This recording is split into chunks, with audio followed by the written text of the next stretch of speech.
নমস্কার, সবাই কেমন আছেন? আশা করি সবাই ভালো আছেন। আমি অনেক ভালো আছি। আজকে আবারও চলে এসেছি আমার চ্যানেলে নতুন আরেকটি ভিডিও নিয়ে।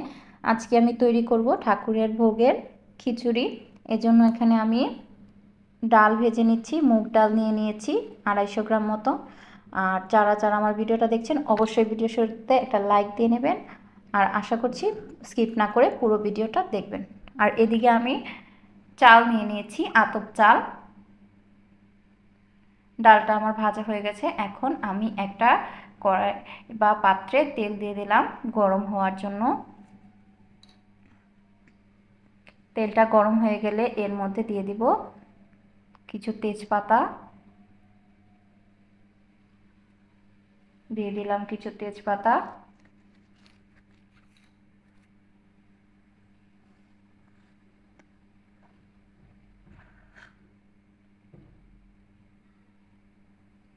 এরপর এর মধ্যে দিয়ে দিলাম গোটা শুকনা মরিচ। শুকনা মরিচগুলোকে আমি লাল করে ভেজে নিব। এই তো শুকনা মরিচগুলো ভাজা হয়ে গেছে। এখন এর মধ্যে দিয়ে দিলাম আদা কুচি। আদা কুচিটাকেও লাল করে ভেজে নিতে হবে। তারপর এর মধ্যে দিয়ে দিব 5 ফোড়ন, দিয়ে দিব গোটা জিরে ফোড়ন। এগুলোকে এখন আমি লাল লাল করে ভেজে নেব। এগুলো লাল লাল করে ভেজে নিতে হবে। এইগুলো হয়ে এলে তারপর আমি এর মধ্যে দিয়ে দেব জিরে বাটা, আদা বাটা।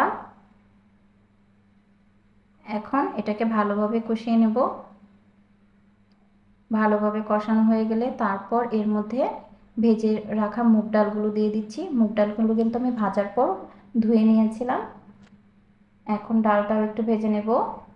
তারপর ডালের সাথে যে আমি চালগুলো ধুয়ে রেখেছি এইগুলো দিয়ে দেব।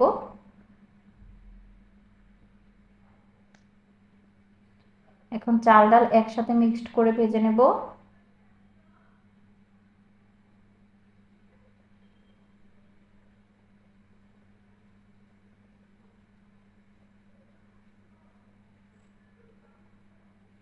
চাল ডালটা ভাজা হয়ে এলে একসাথে মিক্সড করে ভাজা হয়ে এলে তারপর আমি এর মধ্যে দিয়ে দেব পরিমাণ মতো জল। যেহেতু এটা আমি পাতলা খিচুড়ি তৈরি করব, জলের পরিমাণটা বেশিই দেব।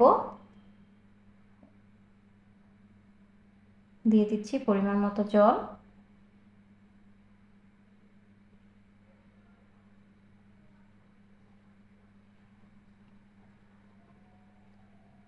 জল দেওয়া হয়ে গেলে এরপর এর মধ্যে দিয়ে দিতে হবে লবণ পরিমাণ মতো। এর আগে দিয়ে দিচ্ছি কাঁচামরিচ।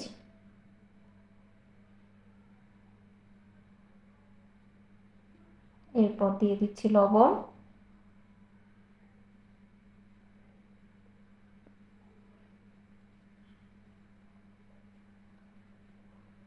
লবণটা দেওয়া হয়ে গেলে তারপর এই চাল ও ডালটাকে ফুটতে দিতে হবে, ভালোভাবে সিদ্ধ হতে দিতে হবে। এই তো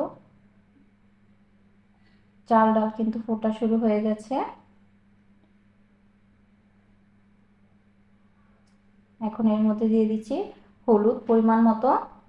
হলুদটা অবশ্যই জলের পরিমাণটা বেশি থাকার সময়ই দিতে হবে, না হলে কিন্তু চাল বা ডালের সাথে হলুদটা মিশবে না বা খিচুড়ির রঙটা সুন্দর হবে না।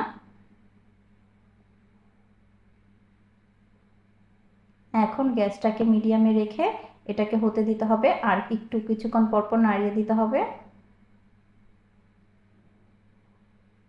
চাল ডাল কিন্তু সিদ্ধ হয়ে গেছে। এটা আর একটু হয়ে এলে তারপর এটাকে নামিয়ে নিতে হবে। এই তো আমার ঠাকুরের ভোগের খিচুড়ি কিন্তু একদম রেডি। নামানোর পর কিন্তু জলটা আরও টেনে যাবে, তাই এটাকে এখনই নামিয়ে নিতে হবে। নামিয়ে নিচ্ছি, নামিয়ে ঠাকুরের ভোগের জন্য রেডি করে নিচ্ছি। এই তো আলু ভাজা আলুর পাঁপড় দিয়ে রেডি করে নিলাম ঠাকুরের ভোগের খিচুড়িটা ঠাকুরকে ভোগ দেওয়ার জন্য। কেমন লেগেছে অবশ্যই বলবেন। ভালো লাগলে ভিডিওটা শেয়ার করে চ্যানেলটা সাবস্ক্রাইব করে দেবেন। আর নতুন কোনো রেসিপি জানা থাকলে অবশ্যই বলবেন। আজকের মতো এ পর্যন্ত। আগামীকাল দেখা হবে নতুন কোনো রেসিপি নিয়ে। টাটা।